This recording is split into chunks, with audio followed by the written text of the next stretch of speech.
Bom dia, boa tarde, boa noite, galera. Meu nome é Vitor Hugo e esse aqui é o canal do Guará. Sejam todos bem-vindos a mais um vídeo. E vencemos e convencemos. Uma verdadeira vitória com V maiúsculo. Sim, em 2009, o abraço da torcida pelo milagre veio justamente em um jogo contra o Palmeiras, onde vencemos por 1-0 no Maracanã. Eu tenho um sentimento que o mesmo vai acontecer no ano de 2024. Então, para a gente começar logo a análise, eu vou pedindo para que você deixe o seu like aqui embaixo e que você se inscreva aqui no canal do Guará, caso você não seja inscrito. Eu lembro que a nossa meta é chegar aos 1000 inscritos até o final do ano, então eu conto com a inscrição de cada um de vocês. Então, sem muito mais enrolação, vamos começar a análise tática da vitória, mas antes disso, vamos rodando a vinheta.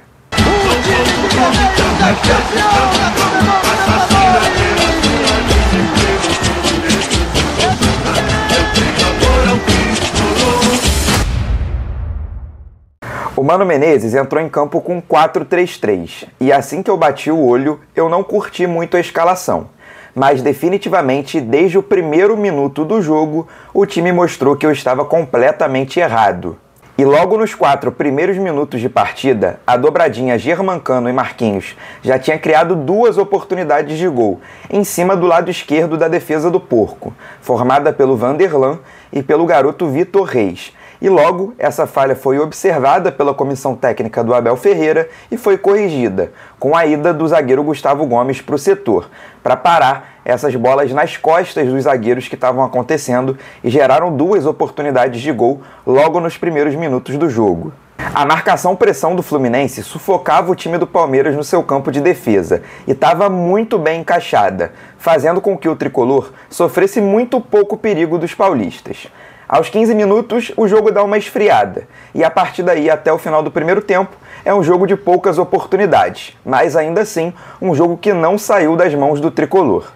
E foi interessante ver no primeiro tempo as inversões do John Arias, que constantemente mudava o seu lado de ataque dentro do campo, às vezes até indo para o lado direito e fazendo uma dobradinha junto com o Marquinhos no lado direito do campo, nas costas do Vanderlan, que é um lateral muito ofensivo. E também abrindo o corredor no lado esquerdo para o Diogo Barbosa fazer suas jogadas ofensivas. Diogo Barbosa que, por sinal, fez uma baita de uma partida, jogou muito bem. Quem foi mais sumido e não tão decisivo foi o Paulo Henrique Ganso, mas que ainda assim fez um bom jogo, trabalhando ali onde ele é gênio, onde ele tem que estar, na parte do meio do campo, no segundo terço do campo de futebol, onde ele tem total domínio, armando o jogo e interceptando bolas. Mais um bom jogo do Paulo Henrique Ganso. O único jogador que destoou realmente no primeiro tempo foi o Marquinhos, substituído no intervalo para a estreia do Serna, que de cara me preocupou. Além do nervosismo evidente nos seus primeiros minutos com a bola nos pés vestindo o tricolor, ele estava fazendo uma função diferente da habitual lá no futebol peruano, onde ele atuava no Alianza Lima pela ponta direita e entrou para jogar no Fluminense pela ponta esquerda. E mais uma vez eu fui prepotente. Que estreia e que entrada do Serna, sendo o jogador agudo que faltava no elenco tricolor. Tem muito a agregar no time. Com a fase ruim do Keno e com os péssimos últimos 2 jogos do Marquinhos, tem tudo para pelo menos brigar pela titularidade e quem sabe tomar essa vaga nos próximos jogos. E simplesmente não tem como não falar da atuação irretocável da defesa do Fluminense. O Thiago Silva colocou o Flaco Lopes no bolso. O argentino, em dado momento, foi tentar jogar em cima do Thiago Santos e também não arrumou nada. Inclusive, a partida do Thiago Santos foi absurda. Ele cresceu muito tendo um companheiro do tamanho do Thiago Silva do seu lado, com um futebol tão técnico e de tanta qualidade. Uma ótima partida da dupla formada pelos Thiagos. E vou te falar, vai ser difícil do Inácio arrumar vaga nesse time titular, hein? A solução do Abel Ferreira e da sua comissão técnica na segunda etapa foi formar uma linha com 3 zagueiros e liberar um pouco mais o Vanderlan para jogadas ofensivas. Como eu já disse por aqui, ele é um jogador muito mais ofensivo do que defensivo e vinha sofrendo muito na marcação. E mais uma mudança foi a entrada do Rony no lugar do Flaco Lopes. O Rony para jogar em cima e nas costas do amarelado Thiago Santos.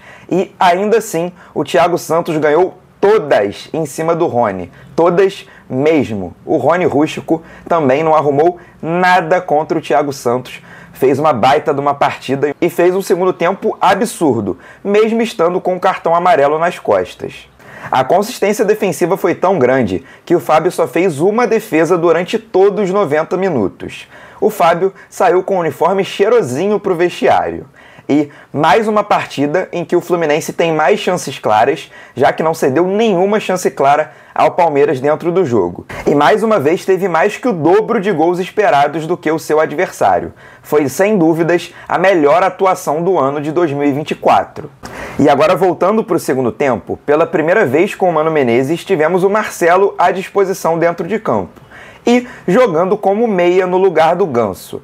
O Marcelo é um craque, como o nosso camisa 10, mas eles têm características diferentes. E talvez essa característica específica do Marcelo não se encaixe tanto para a posição. Ou talvez faça mais sentido até pensar num 4-4-2 com os dois juntos armando o time. Mas o Twelve entrou bem, com muita movimentação no meio-campo. Eu gostei da entrada dele como meia, apesar dessa ressalva de que eu acho que ele tem características diferentes do que pede a posição e muito diferentes do Ganso.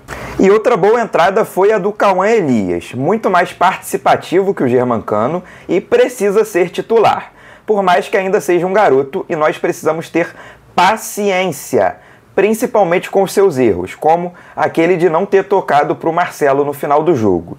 Ele errou, mas a gente tem que ter paciência. É um garoto e ele vai oscilar. É normal para a idade. O garoto já mostrou que tem estrela e vai ser importante nesse segundo turno do Brasileirão.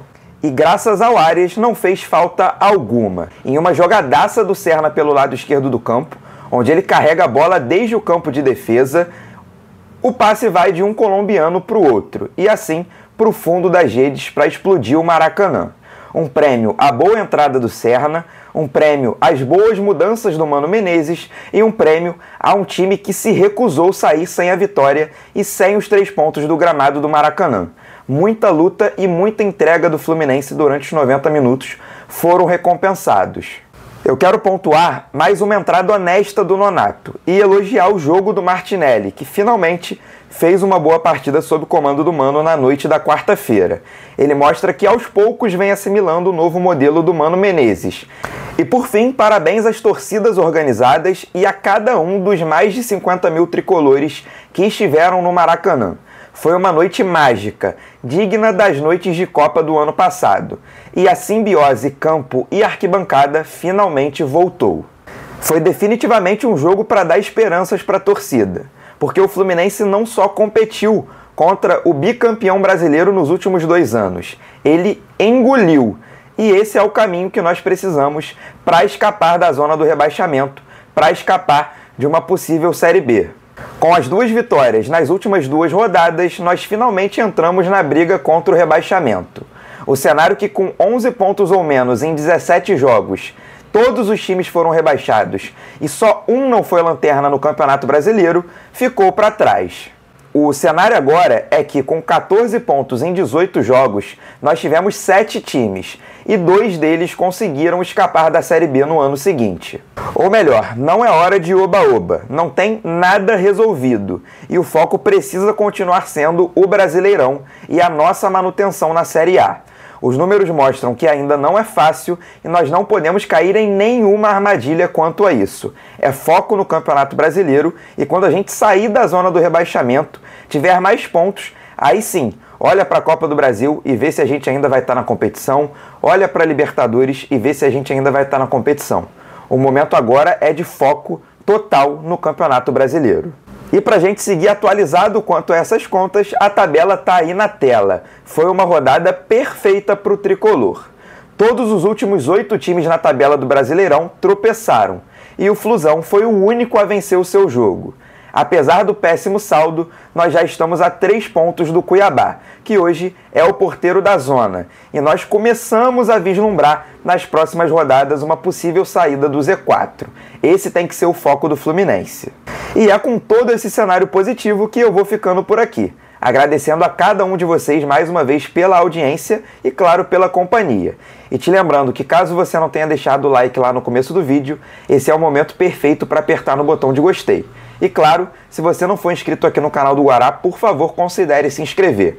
Eu lembro que a nossa meta é chegar aos 1000 inscritos até o final do ano, então cada inscrição é super bem-vinda.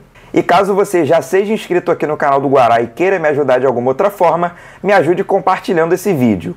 Compartilhe em todas as suas redes sociais, compartilha nos seus grupos de futebol no WhatsApp, nos seus grupos de pelada e de rachão de final de semana e, claro, nos seus grupos de Fluminense e para os seus amigos tricolores, que estão super felizes e aliviados e com aquela perspectiva e aura feliz de 2 vitórias consecutivas no Campeonato Brasileiro para a gente poder dar uma aliviada e uma respirada.